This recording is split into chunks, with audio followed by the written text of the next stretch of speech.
Seja bem-vindo ao Trail Tropical. Nesse podcast, conversamos com pessoas que compõem a cena de corrida de montanha no Brasil, com o objetivo de conhecer os bastidores delas, nos inspirar com suas histórias e aprender com suas experiências para que possamos nos tornar corredores de montanha cada vez melhores, curtindo esse processo cada vez mais. No episódio de hoje, eu recebo um dos maiores nomes da história do trail brasileiro, José Virgínio de Moraes, ou como muita gente conhece, o Rei da Montanha. A gente começa falando sobre a vitória dele na KTR Campos do Jordão umas semanas atrás, nos 29 quilômetros, mostrando que o Rei está mais ativo do que nunca, mas essa história vai muito além dos pódios. O Virgínio começou na pista, é educador físico, técnico, pós-graduado, e foi lá em 2008 que ele escutou aquele chamado da montanha que virou até título do seu livro. E desde então ele representou o Brasil em mundiais, correu em Chamonix, na França, na Califórnia e em trilhas que muita gente só sonha em conhecer. A gente falou sobre como foi essa transição da pista para a trilha, o que mudou no seu treinamento nos últimos anos, especialmente no treino de força, com o apoio do nosso parceiro aqui do podcast, o Alex Tomé, e o impacto disso na performance dele, principalmente nas descidas. Além disso, conversamos sobre erros que já cometeu, técnica de corrida, motivação, filosofia como treinador e aquele elemento que ainda move o Virgínio a se alinhar nas linhas de largada depois de já ter vencido quase tudo que um atleta pode vencer aqui no Brasil. Foi uma conversa daquelas que misturam experiência, ensinamento, humildade e muita paixão pela montanha. Espero que curtam esse episódio com José Virgínio. E antes de começar, um recado rápido. Acabamos de lançar o Manual do Corredor Sem Dor, para quem quer correr com mais qualidade e menos lesão. E os primeiros inscritos têm R$100 de desconto, então se liga e garante tua vaga enquanto está no ar. O link está na descrição desse episódio. José Virgínio, seja bem-vindo ao Trail Tropical. Arô, prazer é todo meu. E falar de corrida de trilha, de treinamento, história, é comigo mesmo. Vamos lá. E o Rei da Montanha tá de volta então, né, Virgínio? Na KTR Campos do Jordão aí 2 semanas atrás, conseguiu um resultado excelente lá, né, na prova dos 29 quilômetros, né, se consagrando aí o grande campeão dessa distância. Conta pra gente aí como que foi a sua preparação para essa prova e a execução ali no dia de prova.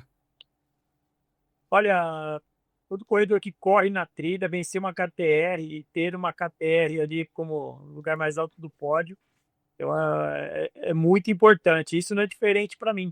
Ainda mais fazendo parte do time Kailash também, então isso acaba me ajudando bastante.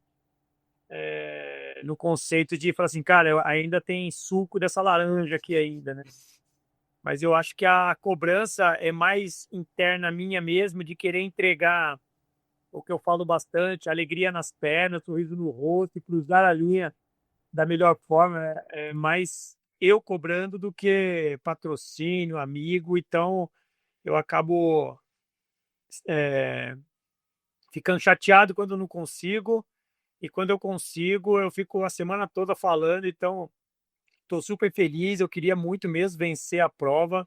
E não só vencer a prova, eu tinha que vencer a prova bem, porque nós estamos bem próximos do Campeonato Brasileiro de Trail, que vai ser realizado agora na Evolution, no Parque Nacional de Itatiaia, e eu tinha que atingir uma pontuação X lá para poder estar entre os melhores do Brasil para disputar o brasileiro. E foi feito com êxito aí. E tu é conhecido aqui no Brasil como o Rei da Montanha, né? Mas antes das trilhas tinha ali um atleta de pista, um técnico, né? Um educador físico. Conta pra gente aí quem que era o Virgínio antes das montanhas entrarem na tua vida. Cara, o Virgínio sempre foi um cara, um sonhador, mas um sonhador com o pé no chão. É um cara que sempre soube o que quer, e eu também sabia o que eu queria. E as corridas de pista com certeza, foi a minha escola de aprender gesto motor da corrida, aprender ritmo, aprender pace, aprender o que é o coração batendo 200 por hora ali. Então, as corridas de pista foi um grande ensinamento na minha vida atlética até hoje. E eu costumo falar que nunca foi só corpo, e sempre foi mente, porque todo corredor de pista que se preze aí, que gosta de números, quer se conhecer um pouco mais, vai fazer um longo na pista ali de 12K com 30 voltas, ou 16 quilômetros com 40 voltas. Você conta passo, você conta tempo, você conta ritmo. Isso acaba você se conhecendo ainda mais. Então eu agradeço muito a minha época de pista, porque eu acabei me conhecendo muito mais, fazendo muito da mesma coisa, que é 40 voltas, 30 voltas. Você conhece sua passada, você conhece sua frequência cardíaca, você conhece, o seu ritmo. Então isso acabou me ajudando bastante. E lógico, foi uma questão de tempo estar correndo as provas de cross country, as provas de rua. Na rua eu fiz 15, meia maratona, maratona. Então hoje, você estar na montanha é fruto do que eu fui ontem nas pistas. Tu já tá aqui nas montanhas há um tempo, né? Desde 2008, né? Se eu não me engano, foi quando tu fez a primeira prova aí de corrida de trilha. O que que aconteceu ali naquele ano que fez você fazer essa transição aí saindo da pista, indo mais para trilha? Teve algum momento decisivo, alguma prova ali ou alguma coisa que te fez pensar que é isso que tu quer viver daqui para frente e foi fugindo aí para as montanhas? Mas na verdade, assim, cara, eu sempre fui um amante da corrida, né? Sempre gostei de fazer as provas de pista, de 1.500, 3.000 com obstáculos, 5.000, 10.000, as provas de rua, seja a distância que for, até chegando às maratonas. E todo mundo que treina, principalmente para ciclos de 10 quilômetros, meia maratona e maratona, sabe que os treinos são bem iguais, né? São muitas repetições, muito do mesmo.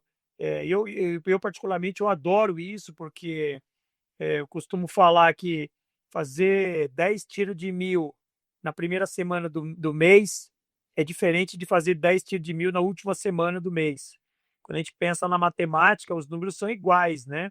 Mas quando a gente pensa no sistema de corpo, quando a gente fala de fisiologia, biomecânica, até a bioquímica da coisa, você sabe que é completamente diferente. Então, o treino é igual, mas a percepção é diferente. Então, sempre gostei muito desse tipo de comparação. Mas, mesmo treinando pista, treinando rua, eu fazia muitos longos na terra, né, em trilha, umas trilhas mais rolada, né, não trilha que eu precisasse trotar, que eu precisasse fazer ali o go to the mountain, que é andar com a mão no joelho. Então, a primeira vez que eu tive um contato com a trilha foi um amigo meu, da cidade de Itapevi, o Reginaldo, que encontrei com ele no trem e ele estava voltando de uma etapa que tinha o Campeonato Brasileiro, Circuito Brasileiro de Trilha na época, que foi em Paranapiacaba, que é um distrito aqui de Santo André, em São Paulo. E em poucas palavras ali eu perguntei o que que era uma corrida de trilha, e tal. Cara, é uma corrida que você corre na trilha mesmo, e são provas de 12 quilômetros, no máximo 24. E é uma pergunta que todo mundo que entra na trilha se questiona: ah, mas não dá para se perder? Aí falou: não, cara, não se perde, porque ele explicou, não, é marcado com fita, às vezes tem lugar que a estrada de terra está marcado com cal.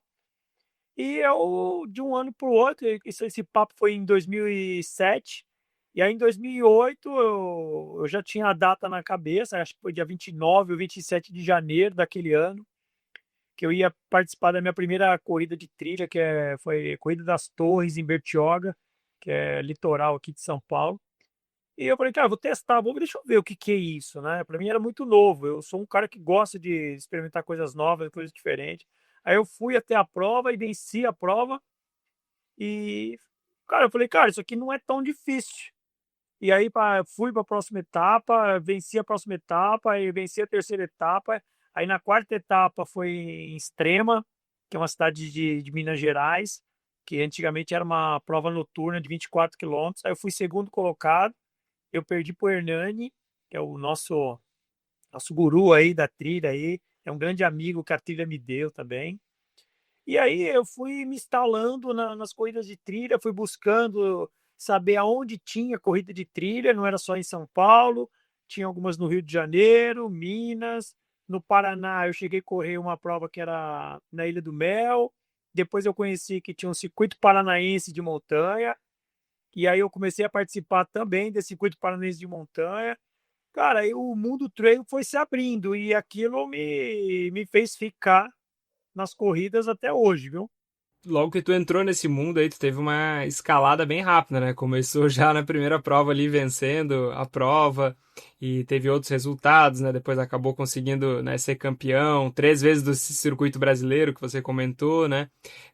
A que tu acredita esse teu desempenho, essa escalada tão rápida que tu teve aí nas provas de trilha? Foi toda a velocidade que tu construiu na pista ou tem outros fatores ali que tu acredita como sendo relevantes para essa escalada rápida? Como professor e como técnico, eu não posso falar que é só talento, né, e só querer. Existe uma questão de individualidade biológica ali de cada um. Mas eu acho que o que me favoreceu ali nesse primeiro momento, quando eu entrei nas trilhas, foi justamente a velocidade que eu tinha na rua, né. Na época, eu era correndo rua, eu tinha uma 9, uma 10 na meia, né. Corria 10 quilômetros ali para entre 31, 32, 5 quilômetros de pista, era sempre 15 alto, 15 baixo, mas eu não tinha a técnica de correr em trilha. Então era muito comum eu sair liderando a prova e faltando ali 1 quilômetro, 2 quilômetros, eu já estava morto, né. Então o que me favorecia é que eu já colocava colocando um tempo suficiente para me assegurar as vitórias. Só que isso foi me incomodando, porque eu falei: "Cara, vai chegar uma hora que a galera vai me acompanhar e eu não vou ter perna para chegar".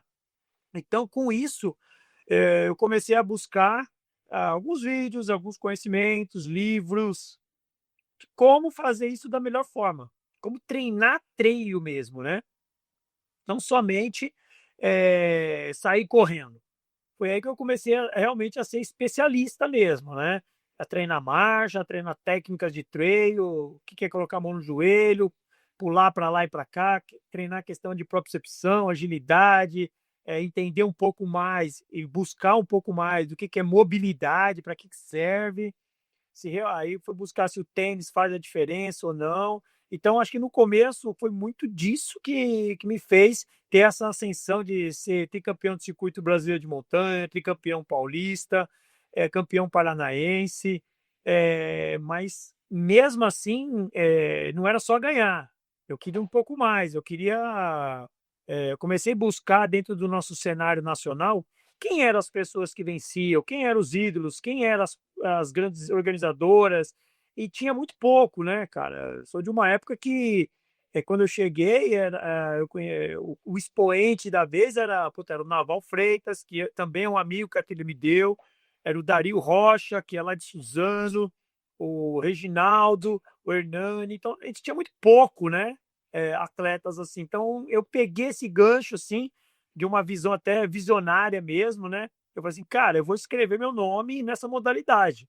Só que para escrever meu nome nessa modalidade, isso já em 2008, 2009, eu preciso ser diferente. E o que é ser diferente? Cara, eu vou tentar ganhar todas as provas de trail que tiver nível Brasil, porque eu não conhecia ainda o mundo trail lá fora, né, então não sabia qual que era o nível técnico, como que eram as provas, e como aqui no Brasil eu participava mais das provas de 12, no máximo essa de 24 quilômetros, então eu falei assim: "Eu vou ser expoente nessas provas". E sendo expoente nessas provas, em 5 anos, cara, eu acho que dá para ser o cara que eu estou procurando, que é o seria o ídolo, seria o cara da modalidade. Então foi com essa cabeça de ser visionário, de falar assim: "Vou construir essa ponte aqui para ligar o outro lado e, quando chegar daqui 5 anos, as pessoas vão lembrar de mim". Só que esses 5 anos já estão indo para quase 20. Pô, verdade. E ainda tá aí, né, cravando aí mais excelentes resultados, né? E tem alguma prova que marcou aí esse início ali da tua jornada na corrida de montanha, talvez como uma virada de chave na tua carreira, né? Você comentou algumas já, mas tem alguma que vem em mente ali de algum dia que você pensou, pô, agora eu pertenço a esse mundo, ou agora eu já tô me consagrando nesse mundo aqui. Eu sei que teve algumas provas fora que você fez também, que teve ótimos resultados, mas tem alguma especial aí que vem à mente? Olha, em 2009, teve a primeira K42 no Brasil, que foi em Bombinhas, onde eu tive a oportunidade de participar. E aí eu fui segundo colocado, fiquei com a medalha de prata ali. O Giliardi, que é outro amigo que a trilha me deu, ele venceu a prova. Mas mesmo assim, ficando em segundo, Correr uma maratona na montanha para mim era algo muito surreal, né? Porque como corredor de rua e como professor também e técnico, eu sempre entendi que para fazer uma corrida, uma maratona na rua, eu preciso de um ciclo, preciso de tempo, eu preciso descansar, preciso treinar, treinar de novo, fazer isso de novo. Então, assim, já era difícil fazer 42 na rua. E fazer 42 em montanha, praia, pedra, costão, tudo isso, ficou mais difícil ainda. E quando eu fiquei em segundo, mesmo assim, quase um Santo Tomé, né? Tipo assim, falei, cara, será, cara, que isso aqui é para mim mesmo? E só que ter ficado em segundo naquela oportunidade me deu a oportunidade de disputar no mesmo ano a K42 de Vila La Angostura, que eles chamam de grande final, né? Que é na Argentina, é onde todos os campeões das K42 espalhadas pelo mundo estariam lá para disputar justamente essa final. E, cara, a K42 de Vila La Angostura de 2009 foi essa virada de chave que você citou.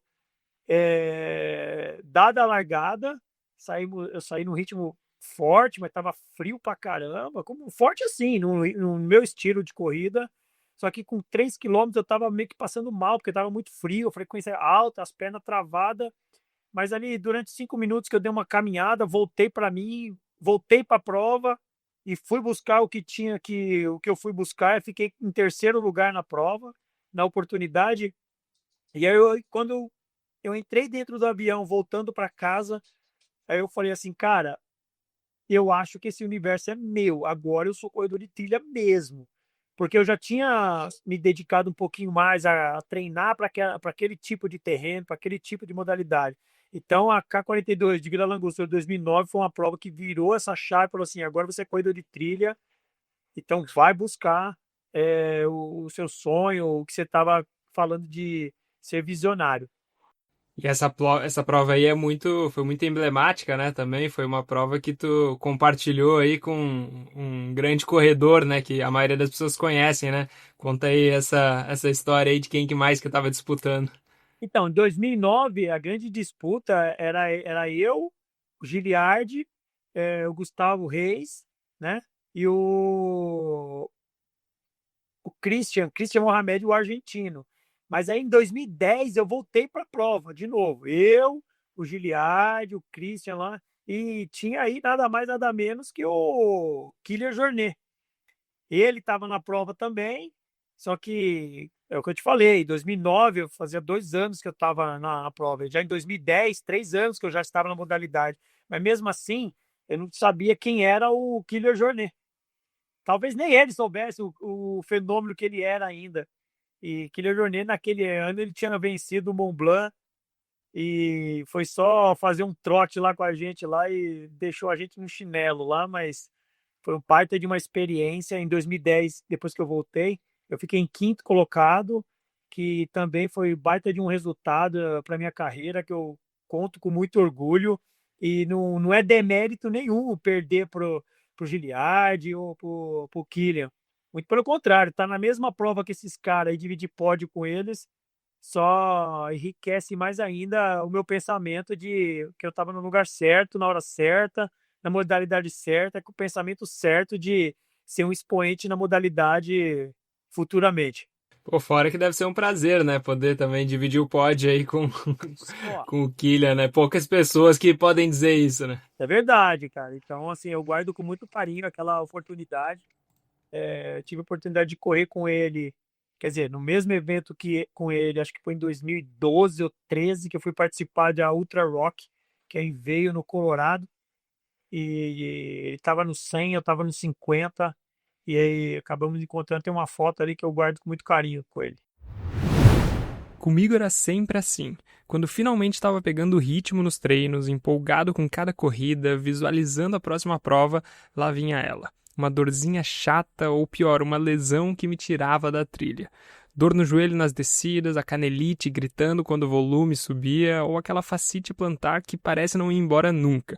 É frustrante demais ver tudo desandar bem quando você está evoluindo, né? Eu sei, porque além de ser corredor, eu atendo corredores há anos na minha clínica. E foi por isso que eu criei o Manual do Corredor Sem Dor. Pensa nele como um manual do seu corpo para a corrida, um atalho que eu gostaria de ter tido lá atrás. Não é teoria, é um guia prático, direto ao ponto, com tudo que você precisa para entender a raiz das suas dores e resolver com autonomia.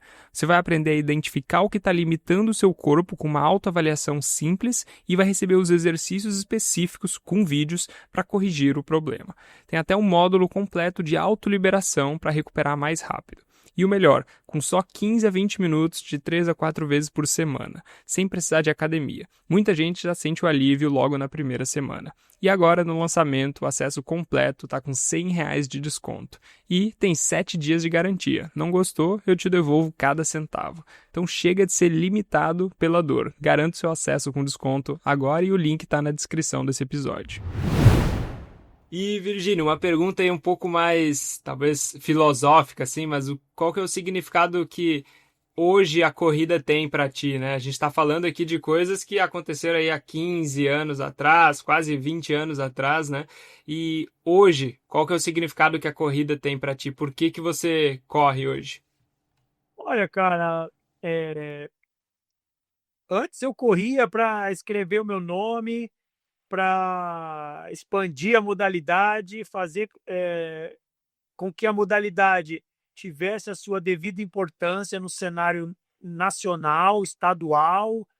E hoje, eu posso falar para você, eu olho para trás e aquela visão que eu tive lá atrás, de ser um visionário, escrever o meu nome, enaltecer a modalidade, influenciar novas pessoas para a modalidade, eu posso falar com todas as palavras, com muito orgulho, que eu consegui fazer isso, cara. Então hoje, como você começou o texto, você começou a falar assim, o rei da montanha, cara, e não é o rei da montanha porque vence prova, tá? Eu confesso que no início eu queria ser rei da montanha vencendo provas, e somente isso. Queria vencer a prova, eu queria ser o melhor, eu sou o rei porque eu sou recordista, isso aqui. Mas passado alguns anos depois de ser tricampeão circuito brasileiro, paulista, paranaense, ter ido para K42, ter sido terceiro, quinto e outras provas emblemáticas, os anos foram passando, né? Eu posso falar para você que hoje a corrida, a de trilha principalmente, ela faz parte do meu mundo de trabalho, do meu mundo de amigos, do meu universo de sonhos, do meu universo de treinamento. Então, assim, hoje, ser um corredor de trilha representa muito para mim, porque puta, eu não vou falar que é o ar que eu respiro, mas tudo que eu faço gira em torno da corrida de trilha. Então, até um simples postagem ali que eu faço no Instagram, seja na minha página ou na página da JVM, que é a assessoria que eu administro aqui de São Paulo e para o Brasil, para o mundo, tudo gira em torno disso. Então, não basta ser só um corredor de trilha, é entender a trilha, né? Então, eu costumo falar assim, antes que você entre na modalidade de trail run, tente entender a modalidade, né? Então, respire a modalidade. Então, se você vem só correr e for embora, talvez você esteja perdendo uma ótima oportunidade de se conectar com pessoas, com culinária, com natureza. Então, hoje, posso falar para você, a corrida de trilha, ela me completa e é o ar que eu respiro.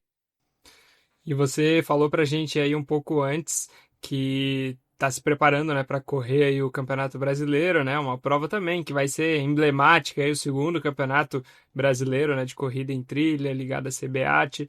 E conta pra gente aí um pouco mais dos detalhes, como é que tá sendo essa preparação, quais são as suas expectativas, qual prova, né, você tá planejando correr?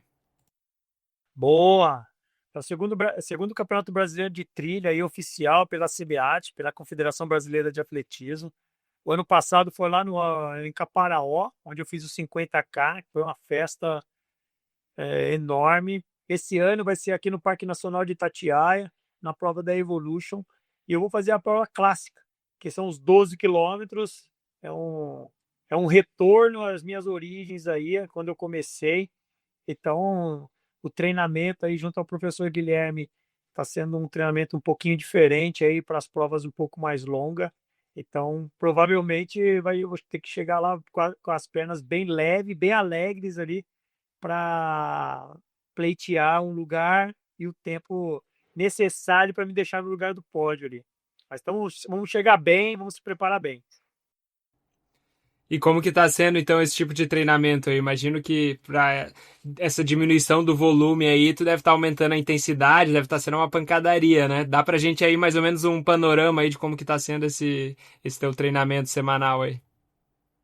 Ah, com certeza, né, cara? A gente tinha um volume aqui de entre 110 e 120 quilômetros.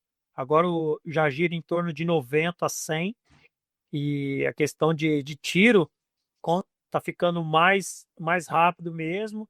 As corridas nas trilhas aqui, por exemplo, eu normalmente de quarta-feira eu ia para as trilhas e fazia em torno de 20 ou 24 quilômetros numa rodagem mais moderada, não leve, moderada. Agora não, agora eu vou para a trilha no mesmo trecho, mas daí já são trechos de 12 quilômetros com uma corrida mais em progressão, né? Uma corrida mais para onde você vai sofrer um pouquinho mais ali, mas se a gente quiser alguma coisa lá na frente, vai ter que torcer um pouco mais essa laranja para sair um caldo. Então, os tiros estão mais intensos, as pausas estão um pouquinho mais curtas, a quantidade de tiro é menor, mas aí tem que entregar um pouco mais de velocidade aí. Então, provavelmente é um período aí que eu não estava acostumado a fazer tanto mais, mas estava com saudade e eu estou curtindo. E só de curiosidade aí, tu acaba fazendo esses treinos mais intervalados ou de tiro acaba fazendo na pista também aí, voltando às tuas origens, ou tu acaba usando mais o asfalto, a trilha mesmo? Não, não. Eu tenho duas sessões de treino intervalado. Uma eu faço na pista, uso a pista de borracha mesmo, ou a de carvão. Mas a segunda sessão de intervalado eu acabo fazendo mais na montanha mesmo, mas aí é uma questão de fazer em rampa ou em escadarias de aproximadamente 200 metros, aonde não é só perna, é que o coração vai explodindo o tempo todo ali, que é nossa, é super desconfortável. Então, eu dou uma mesclada justamente nisso, de estar fazendo na pista ou em rampa ou em escada, que é o segunda sessão da semana, hein? E você comentou que o seu treinador é o Guilherme, né, de Agostini, e eu troquei uma ideia com o treinador que faz seus treinos de força, né, que é o meu parceiro aqui do podcast, né, o Alex Tomé. A gente grava um episódio sempre mensal, né? E ele comentou de uma mudança que vocês fizeram aí no seu treino de força recentemente, que foi diminuir ou parar de fazer um alto número de repetições, né, com uma carga baixa, e migrar mais para um baixo número de repetições, os treinos de força, com a carga mais alta, né? E segundo o Alex, isso traduziu para corrida, para ajudar nas tuas descidas, né? O que tu acha disso? Assim, você acha que faz sentido e você sente que o seu treino de força tem ajudado nas descidas? Ah, com certeza. Então, é lógico, eu era muito acostumado a fazer treinos mais de muitas repetições, com carga ali de 50, no máximo 65, 70% para carga máxima, né? Então, quando você coloca uma carga ali bem próxima à máxima ali, com poucas repetições, eu confesso que no começo você olha assim, e fala assim, puta, só 5, só 6. Então, pô, dá pra fazer mais. Aí, mas quando você começa a fazer uma sessão, duas sessões, aí na terceira as pernas começam a tremer, aí você entende, mesmo sendo professor. Então, nesse momento, às vezes a gente quer ser rebelde e não quer fazer. Mas faz total sentido a questão da carga aplicada e os exercícios também. Então, às vezes, assim, você faz treino de academia só em aparelho? Não, tem salto, tem avanço, tem subida no banco, descida do banco. Então, tudo para um condicionamento melhor, de uma pancada maior e mais pesada, no caso, para descer ou para subir. O que eu costumo falar, o treino de força vai te fazer correr mais, ele vai te auxiliar a correr mais. Mas eu acho que o grande benefício do treino de força você terminar um dia de treino e estar pronto para o dia seguinte. Então, essa é a grande ferramenta do treino de força. É lógico, temos os treinos específicos para a descida, para a subida, para a arrancada, para você ficar mais rápido, mais resistente. Mas acho que o grande benefício mesmo é você terminar, por exemplo, terminar uma KTR da vida com quase 30 quilômetros, com 3 horas e 20, que é um sobe e desce forte, e na segunda-feira você está treinando sem dor muscular, só cansaço, fadiga, não com dor, com fibra rompida e tal. Então, eu e Tomé, a gente vem se dando muito bem, a gente vai fazer esse casamento perfeito aí do que eu preciso e do que ele pode me oferecer. E tu já correu aí nas trilhas mais difíceis do mundo, né? Se a gente pode colocar assim, várias provas internacionais aí de Chamonix, Colorado, Califórnia, né? Qual foi a prova internacional aí que mais te desafiou? Seja pelo percurso ou pela concorrência, o start list, pelo contexto como um todo? Tem alguma que vem à mente aí quando tu pensa na que mais te desafiou, te tirou da tua zona de conforto? Olha, realmente, eu passei por deserto do Atacama, Saara, Cusco, fim do mundo, Colorado, mas eu acho assim, a Chamonix, tive a oportunidade de correr 2 vezes o OCC, que são tanto montanha, trilha, clima, start list, acho que foi um dos mais fortes que eu corri. Eu pude correr o Mundial de 2017 em Badia, na Itália, que start list que puta, dispensa a apresentação, que, cara, o mais fraco ali tinha puta, 33 nos 10 na rua, se for para pensar, fazer uma analogia assim. Mas uma prova emblemática, assim, que não foi nem pelo terreno difícil, mas foi uma prova que me colocou no jogo novamente. Foi em 2015, quando eu corri o Endurance Challenge da Califórnia, o 50K, que por sinal foi o 50K mais rápido que eu fiz nas trilhas, fiz 4 horas e 12. Foi a minha maior pontuação ITRA que eu tive também na época. Mas não foi só porque eu corri rápido, foi porque eu passei praticamente 2015 todinho tratando uma fascite plantar, fruto de uma alta carga, tanto de treino quanto de prova de 2014, né? Que em 2014 eu venci o Circuito Endurance Challenge Brasil, que era organizado pelo Xterra, que era composto por 5 provas de 50, isso em 2014. E em 2014 mesmo, eu participei do El Cruz de Los Andes, para quem não conhece, é uma prova de 3 dias. No mesmo ano eu corri o Deserto do Atacama, no mesmo ano eu corri o Desafio da Serra, que era uma prova era de 2 dias também, 40, 40, fora as maratonas, as outras provas de montanha. Então, isso acabou sobrecarregando a máquina aqui. E, então, com isso, o que me deixa de lição é que a gente tem que respeitar o corpo, né? Por mais que a gente queira performar todo final de semana, toda prova, toda vez que você quer ir. Então, essa é uma prova que é percurso, treinamento, resiliência, preparação.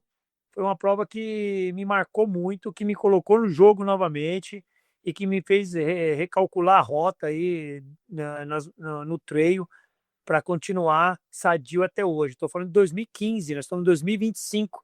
Então, eu acho que eu aprendi bem. Então, por isso que hoje, de repente, eu continuo aí performando e querendo performar. E lá na Califórnia, eu fui terceiro colocado, com muito orgulho. Pô, levando em conta aí todos esses resultados aí que tu trouxe, poucos atletas brasileiros conseguiram chegar tão longe, né, fora do Brasil, né? E falando mais especificamente de representar a seleção brasileira, né? O que que passou pela tua cabeça aí vestindo a camisa, né, a camiseta da seleção brasileira e representando o Brasil nos mundiais, né, no Mundial de Trail, de Skyrunning também, como que foi para ti essa experiência? Olha, na verdade, esse sempre foi o objetivo. Correr fora, representar o país.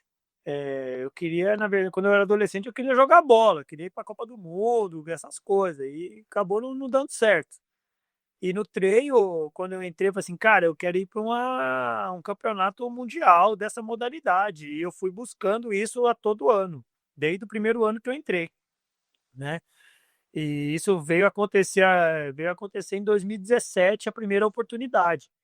Então, eu acho que por mais que eu já estava com uma certa experiência, mas foi muito emocionante, foi muito gratificante ter ali o passaporte carimbado como um atleta da seleção brasileira. Tive a oportunidade de correr outros mundiais, não só como atleta, mas como técnico também. Em 2018, Eu fui para o Mundial da Espanha, fui como técnico da seleção brasileira. Também tive a oportunidade de correr Continental Sky, Mundial Sky. O ano passado eu estava no Mundial Sky também Master. Então, puta, eu posso falar que eu estou realizado em termos de treinar, correr aqui, correr ali, correr, representar o Brasil e com muito orgulho, mas eu confesso que ainda eu quero continuar representando, porque eu sou um cara disciplinado, focado, então eu sei o que eu quero. Então acho que se eu perder isso, acho que eu perco a vontade de treinar. Então eu vou continuar buscando isso. E tá no lugar mais alto do pódio, eu confesso que agora é um pouquinho mais difícil, mas eu não deixo de buscar isso em cada treino que eu faço. E desde 2015, quando você teve essa questão ali no pé, né, essa fascite que você estava tratando ali, até agora 2025, né, são 10 anos aí, o que que tu acha que te ajuda a conseguir te manter correndo saudável nesse meio tempo, assim? Tem algumas, se tu tivesse que dar uma dica aí pro pessoal que tá ouvindo a gente, para eles fazerem ou se atentarem ao como sentir o próprio corpo ou técnicas que te ajudam a isso? Tem algumas dicas que tu daria para as pessoas aí para conseguir se manter correndo sem essas lesões? Olha, a questão de você entender o seu corpo, isso é primordial. O treinamento de força, ele é assim algo determinante na longevidade do atleta. A escolha das provas é determinante na longevidade do atleta, né? Eu entendo que as pessoas às vezes elas têm mais vontade de correr do que de treinar, mas você entrar nas provas A ou B, nem sempre você vai estar performando. E às vezes as pessoas elas fazem provas que não condiz com o treinamento que elas estão fazendo, né? Então, isso eu vejo alguns alunos meus, alguns amigos que perguntam, pessoas que eu vejo correndo, e essa pergunta sua foi uma pergunta muito feliz. É tipo assim, o que que garante essa longevidade de 2015 para 2025? Eu aprendi a escolher um pouco mais as provas. Eu tenho excelentes treinadores que passaram na minha carreira que também me ajudam nessa questão de treinamento. Eu passei a entender que uma massagem, uma liberação miofascial ali, ela faz total diferença na recuperação e na preparação para a prova ou para o treino.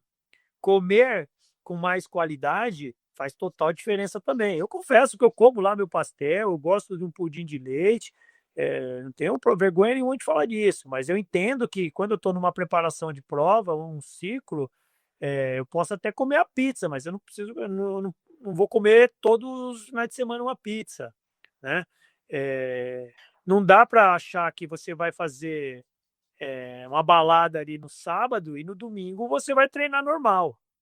Não dá para achar que se você dormir todo dia meia-noite, 1 da manhã, a sua semana ela vai ser completa, ela vai ser plena, você vai entregar o que tem que ser entregue nos números ali do treinamento. Então, o que garante essa longevidade, além de foco, disciplina, é entender o seu corpo, o funcionamento do seu corpo e o combustível que faz o funcionamento desse corpo.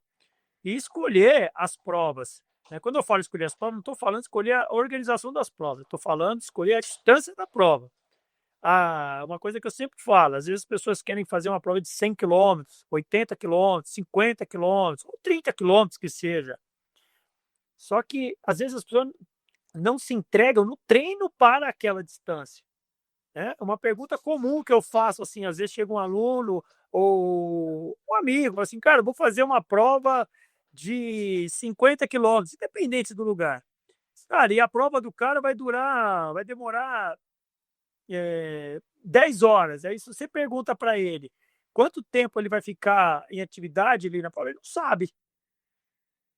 Ele simplesmente, meu, não sei. Assim, cara, isso é uma coisa básica, né? Porque você sabe se você vai ficar 5 horas, 10 horas, 15 horas?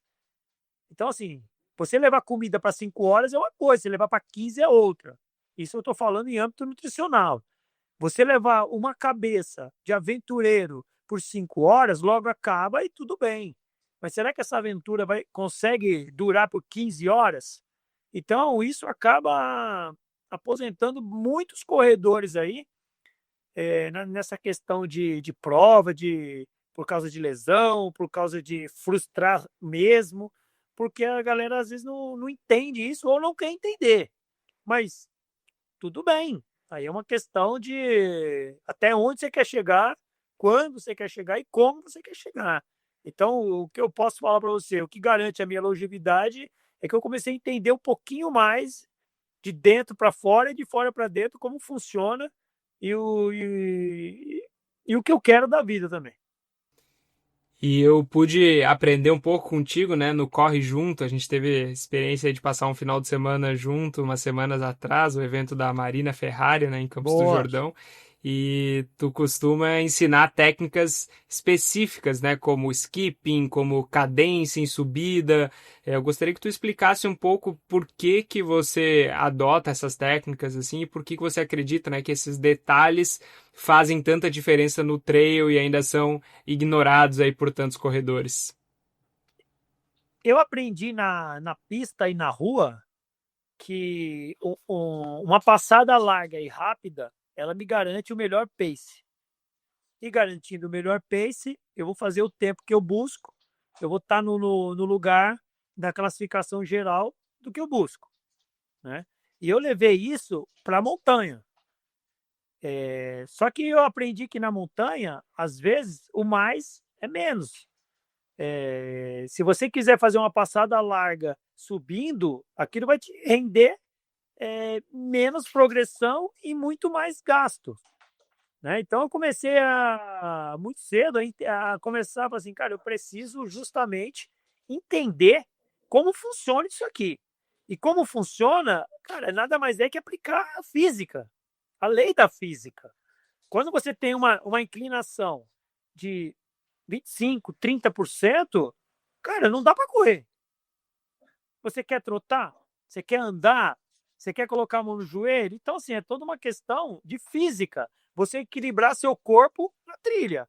Se você está em pé, por exemplo, imagina aqui, eu vou fazer uma analogia. Você está em pé, num lugar plano, é uma coisa. A partir do momento que esse em pé ele vira um declive, às vezes de 5, 10, 15%, se você continuar na mesma posição que você estava no plano, você cai. Então, o que você tem que fazer? Você vai flexionar o joelho, você vai estender o outro. A mesma coisa se aplica no aclive. Quanto mais a montanha está aparecendo perto de você, você tem que encontrar um ponto de equilíbrio ali que você não sobrecarregue, por exemplo, lombar.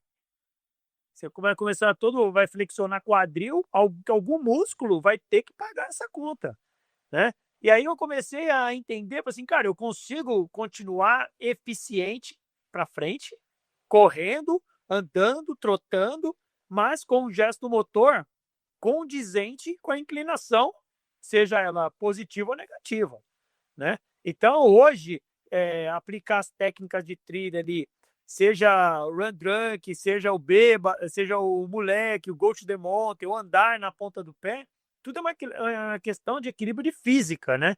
E quando você me fala assim, que tem gente que nem liga, que nem faz, assim, cara, quando eu estava na sexta série, antigamente era sexta série, sexta, sétima, oitava e os colegiais, eu também não gostava de física e falava para a professora que nunca ia usar isso.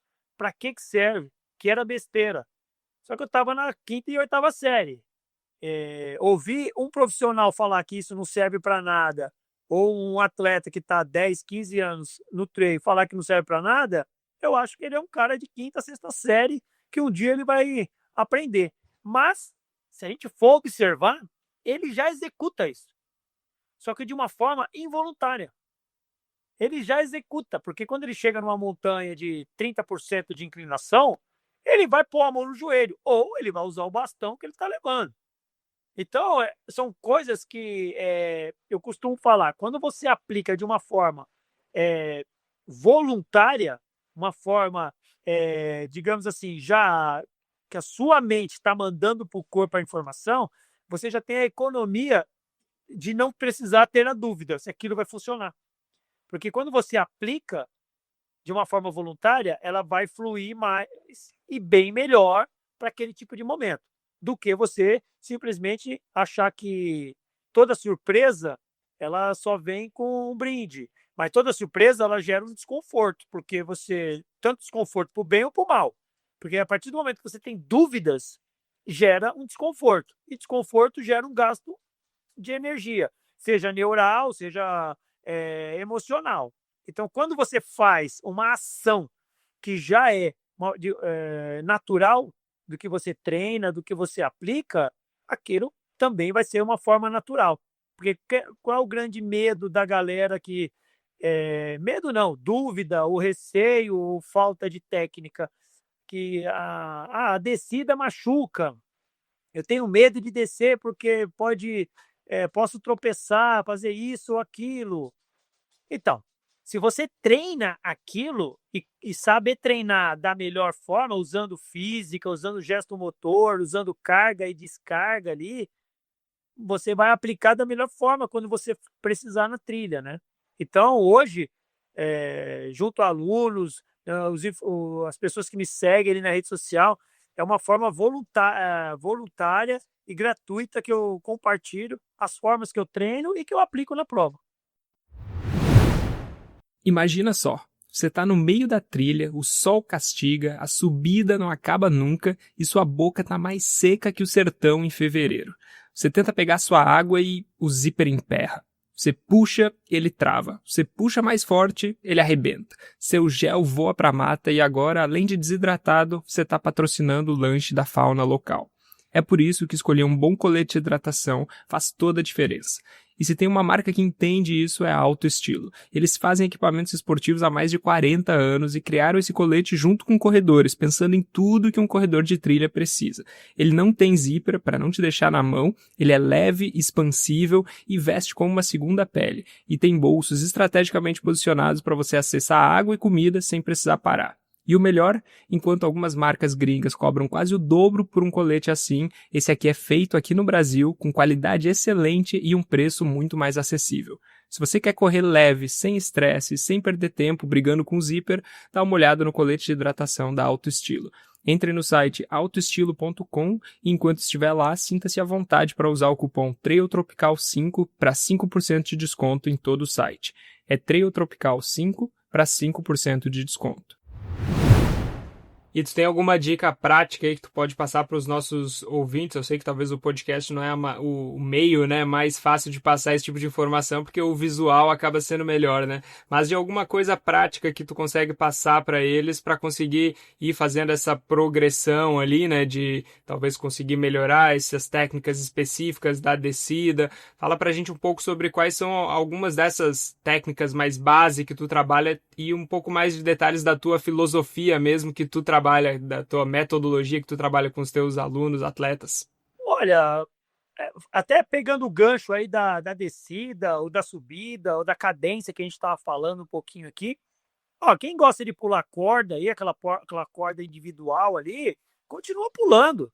Porque quanto mais rápido você bater a corda e mais rápido você tocar o chão e tocar, tocar, e tocar, e tocar, você está trabalhando justamente a sua capacidade de tirar e colocar o pé do chão, principalmente numa descida, onde geralmente o terreno é irregular, tem buraco, tem pedra, tem cascalho, tem valeta, tem tronco, onde você tem que colocar e tirar o pé o mais rápido possível. Só que isso tem que ser uma forma que seja treinável, porque você só consegue fazer uma ação rápida se você treina ela com muitas repetições. Tudo que é novo gera um desconforto. Aquilo que é repetitivamente, por exemplo, vou fazer uma analogia aqui. Quando minha mãe vai fazer um bolo, ela não tem mais não é fórmula que fala, é a receita. Ela já sabe que ela vai jogar na panela 3 ovos, uma farinha, mistura, bate, bum, já deu certo. Por quê? Então ela já não tem mais o desconforto ou a dúvida se vai dar certo. Porque ela já sabe fazer de tanto que ela fez. Então, quando a gente fala da técnica de corrida, quando a gente fala de como treinar a técnica de corrida, uma coisa que eu aplico bastante aqui, esse pula-corda, a amarelinha, que é colocar um pé, tirar, colocar dois e ir colocando. ou simplesmente sentar no banco e tentar bater o pé o mais rápido possível, os dois pés, como se fosse assim, ó, batendo rapidão, rapidão, rapidão, rapidão, rapidão, porque você vai dando toda essa questão neural ali para os músculos e falando para ele, vai rápido, vai rápido, vai rápido. Porque é o seguinte, quando você está correndo, nem tudo que você pisa é estável. Às vezes, quando você está correndo, você pisa em pedra que está solto. Só que se você pisa nessa pedra e demora para tirar o pé, ela te convida a ir para o chão. Se você pisa nessa pedra e sai o mais rápido possível, quando ela pensar em te derrubar, você já está em outra passada. Então, não é nem dica, são técnicas que você pode aplicar descendo. Né? Só que você só vai aprender isso fazendo. Né? Eu costumo falar assim, e se cair? Ah, eles não caem? Não, lógico que cai. Só que você tem que aprender que queda faz parte do cenário de trilha. E se você aprende também a cair, é uma queda que você vai descer rolando, daqui a pouco você está em pé, vai dar umas arranhadas, vai continuar da mesma forma. E quando a gente vai para a parte de treinamento, cara, eu sou muito da repetição. O aluno que tem, vou criar um cenário aqui, ó, ele vai ter 6 tiros de 300 metros na rampa com 5%. A pausa é voltar trotando, né? Ah, Virgínio, mas vai ser terça, na outra também, na outra também, na outra também. Sim, ele vai fazer. Os números são os mesmos. O que vai mudar é justamente quando ele chegar lá na última semana, o sistema dele, corpo, mente, percepção de esforço, gesto motor, ele tem que estar apurado. Aí a palavra é tem que estar apurado. Por quê? Porque ele fez tanto aquilo que o organismo dele já vai ter a habilidade de saber lidar com o desconforto. Só que se ele só vai aprender isso lá na quarta, quinta semana, quanto mais ele repetir a mesma coisa. Entendeu? Pô, mas às vezes as pessoas falam assim, pô, mas o treino da terça é o mesmo da outra terça, que é o mesmo da outra terça. É isso mesmo. É o mesmo treino. Me entrega e eu quero saber como que vai ser lá na quarta, quinta semana. Então, uma coisa que eu costumo falar muito, os olhos, eles veem, né? O músculo não tem olhos, mas ele sente. Então, quando a gente sente, a gente tem que saber se aquilo ali está nos fazendo bem. O primeiro contato, o músculo vai achar estranho, vai queimar, vai pesar, vai travar, e a cabeça vai falar assim, nossa, isso aqui é muito difícil. Então, é isso que eu quero despertar na primeira sessão. Porque lá na quarta sessão, eu quero despertar o seguinte, nossa, tá pesado, mas já estou conseguindo sair. Aí a cabeça vai falar assim, caramba, entreguei. Aí sim, aí o treino foi efetivo, entendeu? Aí vamos pro próximo bloco. Agora, não adianta você passar uma sessão dessa que eu dei o exemplo aí, dos 300 software, aí a pessoa faz uma vez no mês, no máximo 2, e quer uma adaptação que precisa de, às vezes, 6, 7 semanas, difícil, né? Então ela vai estar sempre patinando e voltando na estaca zero, porque ela precisa da adaptação. Ela precisa passar essa informação tanto para o músculo quanto para a cabeça. Eu consigo fazer. Aí fala para o músculo, você também. Até fazer essa junção, esse sincronismo de corpo e mente, fazer da melhor forma. Então, é muito comum, hoje, se eu precisar sair agora e fazer 20 quilômetros na rua, normal. Eu faço, é normal. Mas vai ter gente que se você falar assim, ó, hoje você tem 20 quilômetros para fazer, faz agora. Cara, o cara não vai conseguir fazer, porque é muito longe, vai demorar demais, ele não vai aguentar, ele não está com o tênis apropriado, ele não está com a roupa, não está com o suplemento.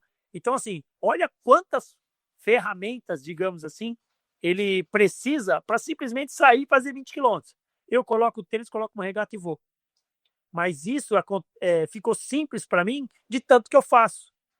Lógico, eu dei um exemplo de quilômetro, mas eu poderia falar, eu vou no Parque Anhanguera e eu faço 12 quilômetros lá em progressão para 21 minutos a primeira volta, 20 a segunda e a outra eu vou para a morte. Cara, mas como que você sabe que vai dar 21, 20 e 19? Então, eu controlo por trecho. Né? Na montanha, a gente controla por trecho, não controla por pace. Pace a gente vê depois que termina. Então, você vai controlando cada trecho 1, trecho 2, trecho 3, deu 21. Vamos para o próximo. Trecho 1, trecho 2, opa, deu 20, agora vamos para a morte.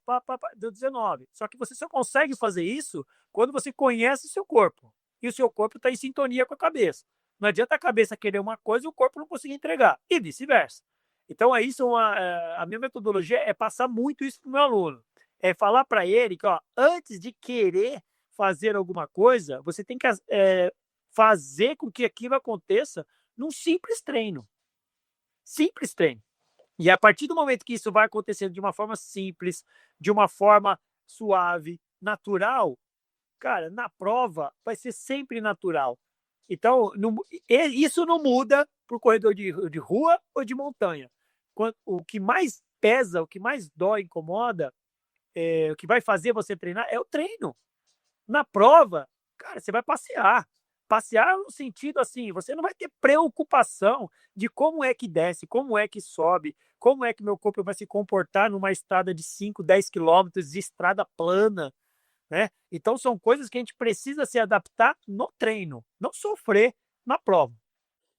Isso é muito interessante, porque hoje em dia se fala muito sobre isso, né? Sobre o poder da mente, tu construir uma mente forte, né? Como que isso vai ajudar na corrida, né? Mas eu achei interessante essa tua abordagem, essa tua visão sobre isso, né? Que o ideal é quando a nossa mente vai crescendo, né? E vai se equalizando ali com o nosso corpo, né? Dentro do treinamento, à medida que a gente vai treinando, nossa mente vai ficando capaz de conseguir tolerar aqueles estímulos, né? De uma forma Sim, adequada, assim, né? Porque não adianta, às vezes, a gente ter uma mente muito forte e o corpo fraco. Isso aí é uma receita para dar um problema, né? Porque com o cara que certeza. tem uma força de vontade muito forte e o corpo não está preparado para aquilo e pode acabar se machucando. E o contrário também, né? Às vezes o cara que, né, treina muito, mas não tem a mentalidade para aquilo ali, às vezes no dia da prova vai ficar aquém do que poderia, né? Então o ideal é sempre quando essas coisas vão crescendo juntas, né? Através dessa constância no treinamento, né?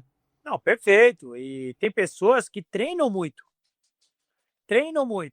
mas se você for questionar com ela como que ela desce, ou como que ela sobe, ou qual o ritmo que ela consegue colocar ali numa subida longa de 3, 4%, cara, ela não sabe explanar isso para você.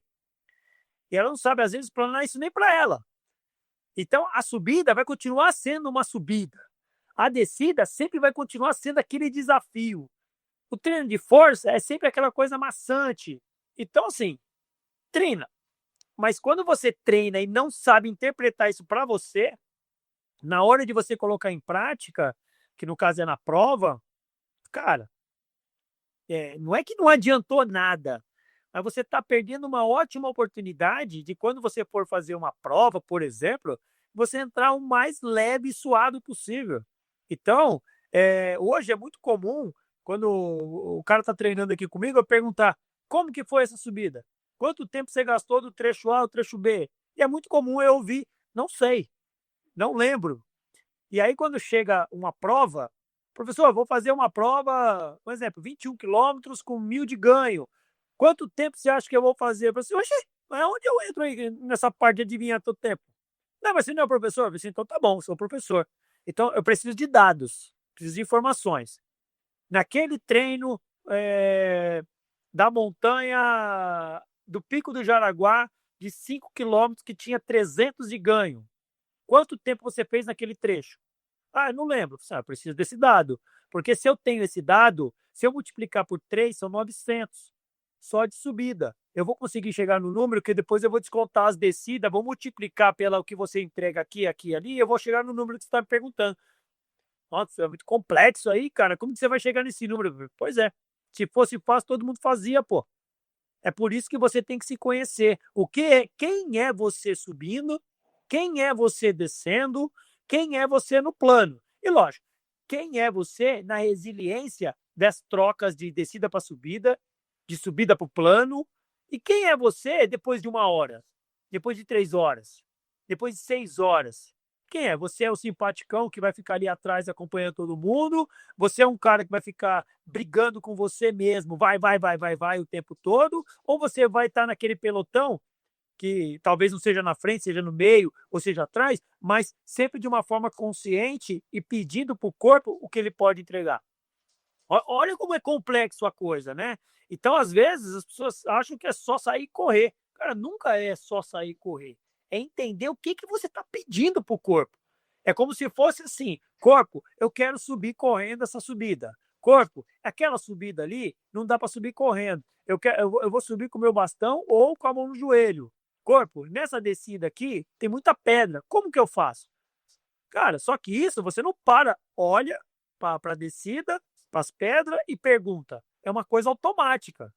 Se você não tem essa resposta, se você não tem essa informação de bate-pronto, você realmente vai parar, olhar e tentar executar. Só que tem coisa que não dá tempo de você fazer tudo isso. Porque o medo, ele tira a oportunidade sua de progressão. E se você está com medo de descer, você vai descer andando. Às vezes nem desce. Então são coisas que a gente precisa saber que corpo e mente tem que estar alinhado, né?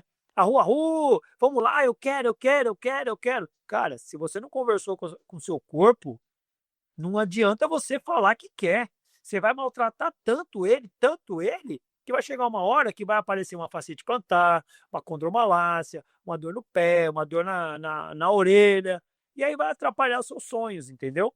E na qualidade de professor, eu vou estar sempre tentando orientar da melhor forma, para que ele não se machuque, para que ele consiga realizar os sonhos dele, chegar nas metas dele, da melhor forma, dando risada, estourando champanhe quando ele for estourar o champanhe e ficar feliz. E a gente muito falou aí das tuas conquistas, assim, né? De tudo que tu já fez aí, teus triunfos, né, no trail.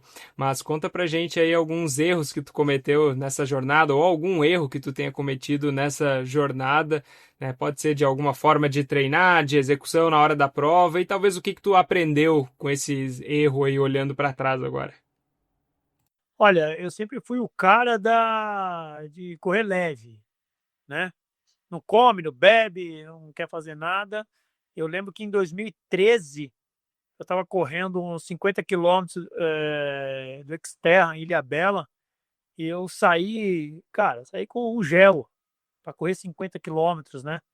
E até o quilômetro 30, mais ou menos 35, eu estava liderando a prova. Cara, e simplesmente por falta de energia, estava enxergando nada, eu acabei perdendo a prova por uma questão de achar que não precisava abastecer, né? Não precisava comer, não precisava beber. Então, o treino me ensinou bastante. Confesso que eu não sou o expert em levar a melhor comida, a melhor hidratação. Hoje eu tenho a Dobro, eu tenho a Minovite aí que me ajuda bastante nessa questão de suplementação, mas eu melhorei bastante com relação a isso. Mas uma coisa que eu errava muito era a questão de nutrição. Eu achava que dava para ir só com o que o corpo entregava ali, mas isso foi uma coisa que me tirou de muitos pódios aí, me deixou de fazer muitas coisas mais rápidas, digamos assim. E você lançou um livro agora recentemente, né, chamado O Chamado da Montanha, né? E conta pra gente aí que chamado que foi esse para você e qual que é a mensagem que você quer deixar para quem lê a sua história nesse livro. Cara, o Chamado da Montanha foi um livro que começou a ser escrito lá atrás, em 2016, né? Eu confesso que, cara, quando que eu vou conseguir lançar esse livro? Demorou um pouquinho, foi lançado agora, em 2025. E o Chamado da Montanha é uma voz que grita justamente para que as pessoas saiam do sofá, que elas saiam da mesmice, parem de terceirizar problemas, parem de terceirizar quando você tiver que fazer uma atividade física, arrumar um culpado para não fazer. Então, o Chamado da Montanha é uma voz que eu escutei ainda quando criança. Lógico, não era chamado da montanha, mas alguma coisa me dizia que eu era um cara diferente, que eu poderia ser diferente se eu me dedicasse, se eu focasse na minha carreira esportiva. Então, o que você vai encontrar no Chamado da Montanha é as principais ferramentas que o Virgínio utilizou para se tornar rei da montanha. Então, é um cara que precisou se inventar, se reinventar, acreditar e acreditar novamente, isso com a família, com o pai, com mãe, com os filhos, esposa. Então, quem está lendo o Chamado da Montanha ali, tenho certeza que, de alguma forma, vai se ver no meu lugar ali. Se não se vê no lugar, vai encontrar alguém que fala assim: "Cara, eu conheço um cara que é parecido com isso aqui". Então, é um livro de resiliência e de como eu cheguei, nas trilhas que eu cheguei até hoje. Então eu costumo falar que aqui na minha montanha, eu sou o rei da montanha. E para a gente chegar aí nas nossas perguntas finais aí, Virgínio, se tu encontrasse hoje um jovem corredor aí iniciando nas trilhas, com aquele brilho nos olhos, né, mas sem saber para onde ir, sem direção, assim, que conselho tu daria para acelerar aquela evolução daquele jovem sem se perder pelo caminho? Cara, ótima pergunta. Eu acho assim, se eu encontrasse esse cara no caminho e ele simplesmente ele dividisse os sonhos dele comigo, com certeza eu iria compartilhar e eu iria orientar ele pelas melhores trilhas, as trilhas seguras, as trilhas mesmo que sejam técnicas, mas seriam trilhas mais seguras. Então, acho que de repente a orientação da onde correr, como estar e como fazer da melhor forma as suas conquistas, explanar as suas conquistas. Talvez hoje, muitos jovens aí que estão correndo, eu tô falando jovens com 30, 25 anos aí, que estão chegando na modalidade, eles não sabem o que eles podem representar amanhã. Então, quando eu cheguei na montanha e vi essa possibilidade de representar muito no amanhã, isso que foi que me motivou a ser o cara que sou hoje. Então, quem está chegando hoje, você representa muito. Talvez você não saiba para quantas pessoas e aonde pode chegar, mas você representa muito. Então, se você quer realmente representar muito para as pessoas importantes na sua vida, dá um passo de cada vez e toda vez que você ganhar a sua medalha, saiba que ela é muito importante. E quem que é uma pessoa que tu admira no nosso esporte hoje? De preferência aqui no Brasil aí, por que que tu admira essa pessoa? Olha, dentro da nossa modalidade, quando eu vou pensar em atleta, cara, por ter começado lá atrás, em 2008, e esse cara já existia, cara, o próprio Hernani é um cara resiliente, cara, é um cara que, mesmo anos e anos depois, assim como eu, ele continua na mesma batalha aí, cada um tem a sua. E olha que ele mora longe, ele mora lá em Conselheiro Lafayette, lá em Minas, lá. Mas ele tem as suas ambições também, tem seus projetos. É um cara que eu admiro, cara, um cara que todo mundo gosta, todo mundo curte. É um cara de conversa branda com todos. Então são pessoas desse naipe aí do Hernani que me faz, ser também um cara bom, um cara melhor para o amanhã. É lógico, tem outros também, acho que se eu começar a categorizar aqui, falar um monte de nomes, eu vou estar esquecendo alguns. Então eu vou pontuar só nele para não abrir essa janela aí de esquecer mais ninguém.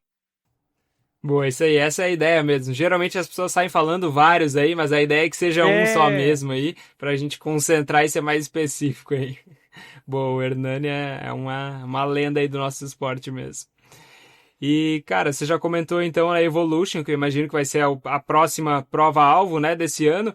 Fala mais pra gente onde que a gente pode te encontrar ainda esse ano. Tem alguma outra prova aí que já tá alinhada pra gente, que a gente pode te encontrar aí nas montanhas?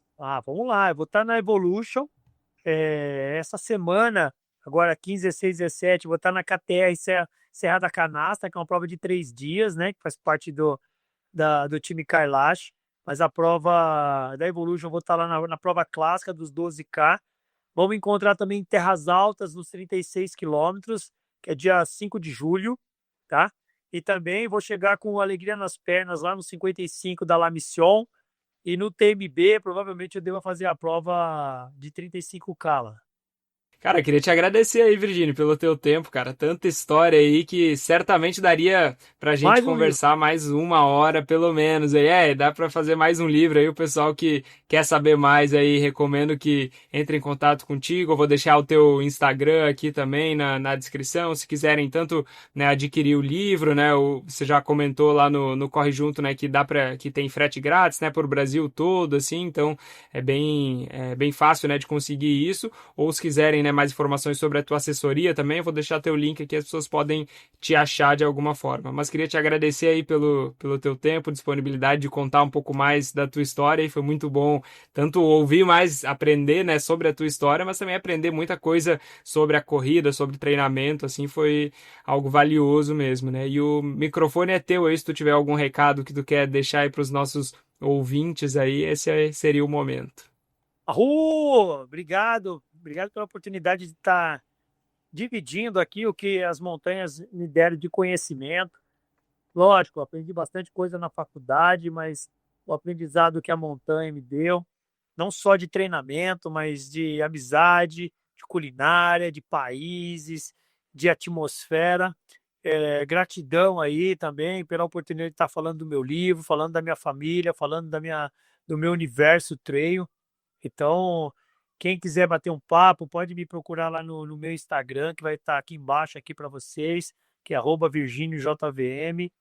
E é isso. Acho que a gente falou um pouquinho de tudo, mas quem quiser saber um pouquinho mais, pode contactar lá para adquirir o Chamado da Montanha, que vai saber um pouquinho mais desse cara aqui que tem uma resenha fácil com vocês aí. E lembrando que se você quiser conhecer o meu método que já ajudou vários corredores a correr sem dor, você pode fazer isso por um valor promocional esse mês, acessando o link na descrição desse episódio ou pela bio do nosso Instagram, e conhecer o Manual do Corredor Sem Dor. Eu tenho tanta confiança que você vai achar o conteúdo muito útil que eu decidi assumir todo o risco para mim. Você pode testar todo o conteúdo por 7 dias e se decidir que o material não era bem aquilo que estava esperando, é só solicitar o reembolso direto na plataforma e será realizado automaticamente. Tenho certeza que você vai gostar muito do que eu preparei, mas se por qualquer motivo você não quiser continuar, tem até 7 dias para pedir o seu reembolso sem burocracia. Muito obrigado por ouvir mais esse podcast. Se você curtiu, por favor, nos avalie com 5 estrelas no seu aplicativo de podcast. Isso nos ajuda muito a ser encontrado por mais pessoas que estejam procurando conteúdos como esse e contribui para o crescimento do trail no Brasil. Se quiser nos acompanhar no Instagram, é só pesquisar por Trail Tropical Podcast e nos vemos por lá. Até o próximo e se divirta nas montanhas.